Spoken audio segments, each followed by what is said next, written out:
aiming to get tough with Russia. In the words of one aide, a U.S. House committee has rejected a U.S. Air Force request to modernize two surveillance aircraft that help the United States to verify arms control agreements with Russia. But the move could backfire badly. Critics say that, in refusing to modernize the OC-135 aircraft, the committee risks alienating America's allies, and giving Russia an advantage in treaty-protected surveillance flights. The pair of four-engine OC-135 aircraft, each with a crew of around a dozen, flies from Offutt Air Force Base in Nebraska. They operate under the auspices of the Open Skies Treaty, a 1992 accord between the United States, Russia, and 32 other countries. Originally proposed by the administration of President George H.W. Bush, a Republican, the treaty allows signatory states to fly unarmed camera and radar-equipped planes along pre-negotiated routes over each other's territory, all for the purposes of monitoring military activities and verifying compliance with other treaties. Governments schedule flights on the basis of a complex exchange. Generally speaking, the United States and Russia are each entitled to a handful of flights annually over each other's territory. But the accord's effects belie the infrequence of the surveillance flights, according to Kingston Reef, Director for Disarmament and Threat Reduction Policy at the Arms Control Association in Washington, D.C. The Open Skies Treaty provides a significant contribution to the security and stability of North America and Europe, Reef told the Daily Beast. For example, U.S. flights over Ukraine and western Russia in 2014 yielded valuable data. Reef continued.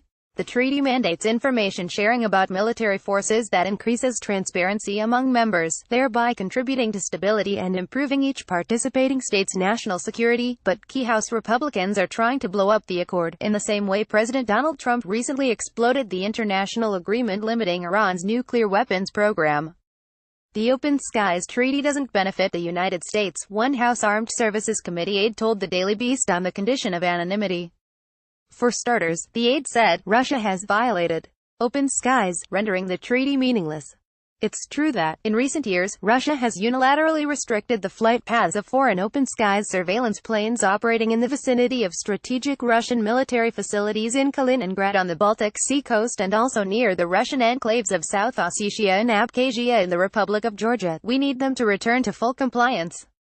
Defunding our own aircraft doesn't hurt them, it only hurts us. In retaliation, the U.S. State Department limited Russia's access to some U.S. bases.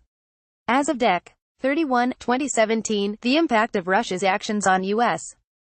treaty implementation was still being assessed, according to the State Department.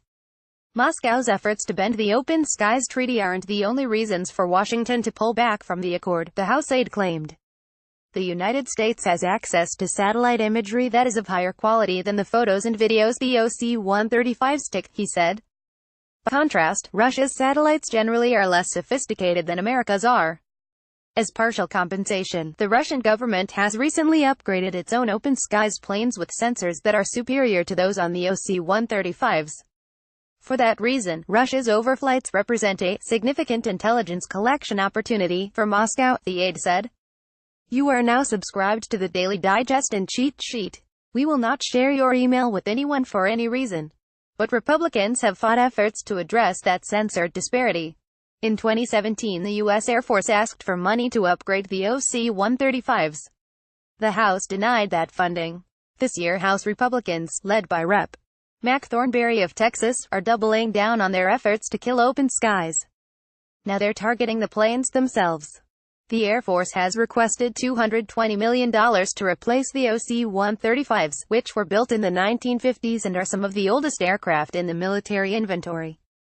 Thornberry and his allies stripped that funding from the House's version of the 2018 National Defense Authorization Act.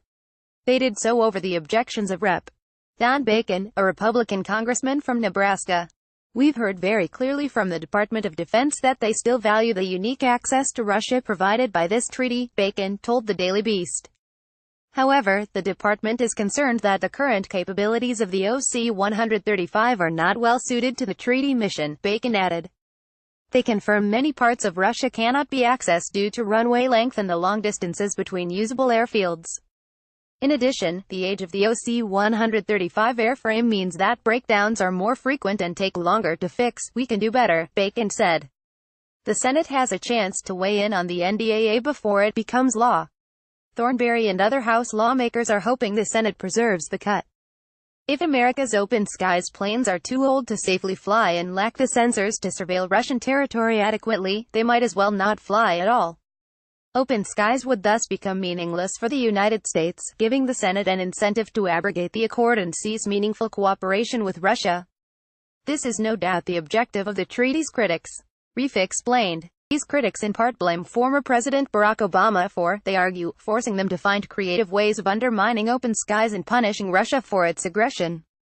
The Obama administration was never willing to do what the Trump administration is doing, which is get tough with Russia, the Age shouted at this reporter. It's worth noting that Trump's presidential campaign and close associates of the president are under FBI investigation for allegedly cooperating with the Russian government to sway the 2016 election in Trump's favor. Bacon, for one, views his colleagues' attack on open skies as self-defeating. While Russia has chosen not to comply with some provisions of the treaty, they generally adhere to the rest, he said. We need them to return to full compliance. Defunding our own aircraft doesn't hurt them, it only hurts us.